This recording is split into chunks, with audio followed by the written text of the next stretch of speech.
Eh bien, nous sommes montés à bord de l'avion après avoir effectué la prévol intérieure et extérieure et nous allons maintenant effectuer le démarrage du moteur. Donc, préparation post, documentation, avion et pilote à bord. Donc on vérifie qu'on a bien emporté la petite mallette avec les clés, ça peut être utile. On a vérifié sur l'ordinateur quand on a fait le départ en vol qu'on n'avait pas de panne marquée sur l'avion et qu'il n'y avait pas de panne marquée non plus sur le carnet d'hôte. Ensuite, horamètre. On va noter l'horamètre pour ici la simulation, on va noter le tachymètre.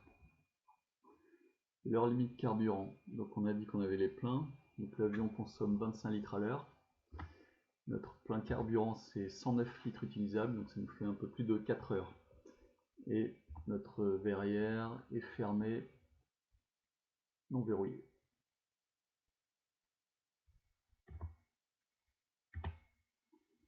Avant mise en route, donc la visite pré-vol a été effectuée.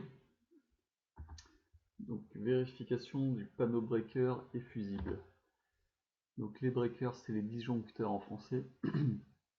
Donc on les a ici. Donc ils concernent ici les feux notamment, l'alarme décrochage, le starter, les équipements auxiliaires. On a des disjoncteurs un peu plus modernes ici. Donc si le disjoncteur saute, il s'en va comme ceci.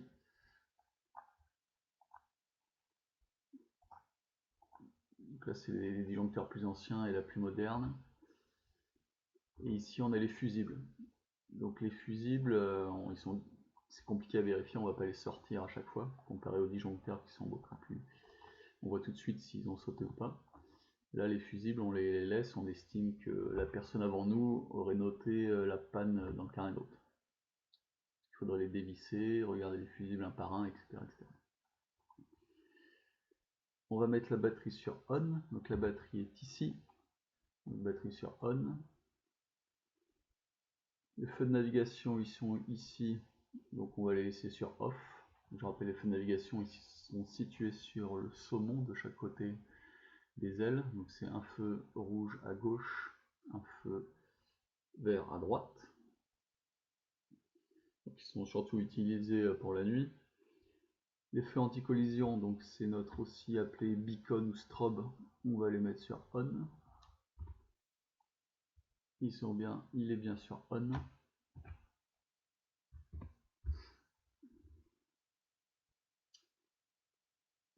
Les volets. Donc les volets sont bien entrés.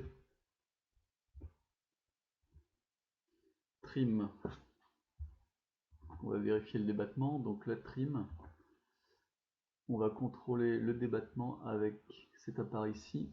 Et on va voir que l'indicateur va bouger ici. Donc là par exemple, si j'augmente le trim, on voit que l'indicateur monte. Si je descends le trim, l'indicateur descend. Donc on a vérifié le débattement, on le remet au neutre. Plus concrètement, qu'est-ce que ça fait vu de l'extérieur? Donc on va regarder ici. Donc là, je mets du trim vers l'avant. Et là, je mets du trim vers l'arrière. Donc je rappelle, c'est pour compenser l'avion en vol, pour éviter d'avoir trop d'efforts aux manches. Donc là, le débattement, c'est OK. Là, je le remets au neutre. On repart dans le cockpit. Réservoir. Donc le réservoir est ouvert. Donc là, c'est pas le même type d'avion, mais j'ai mis sur le réservoir arrière. Nous, on n'a qu'un seul réservoir, donc il est bien sur on et non pas sur off. Donc le frein de parc, il est serré. On voit que la poignée est vers l'arrière. Si je le desserre, elle part vers l'avant. Frein de parc serré. Et le point blanc, donc normalement il est vers le haut. Donc là il a été mal modélisé, il est marqué vers le bas, mais nous, pour le serrer, il faut que le point blanc soit ici.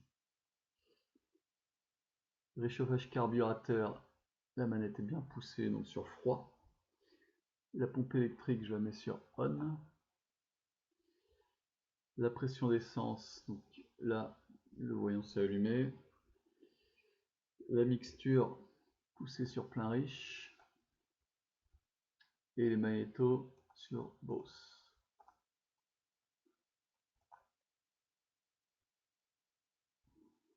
Donc, mise en route normale, la fourche a bien été enlevée, les commandes sont tenues, on peut les tenir à la main ou entre les genoux si on veut.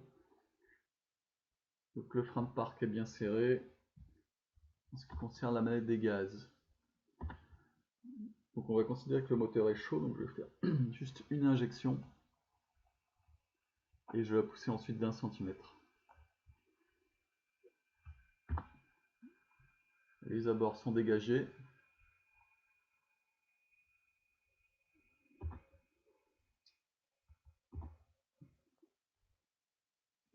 Démarreur.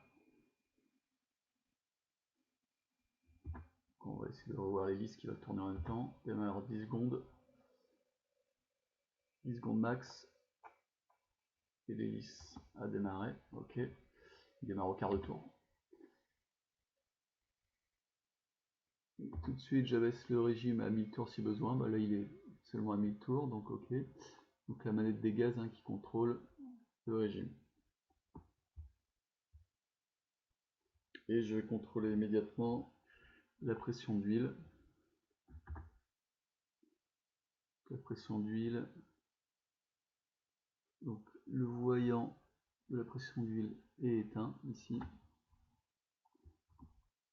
Et si j'ai un indicateur de pression d'huile ici, je peux le vérifier. Pression, on est dans le vert. Ok. Et la température, on avait le moteur chaud, on est déjà dans le vert.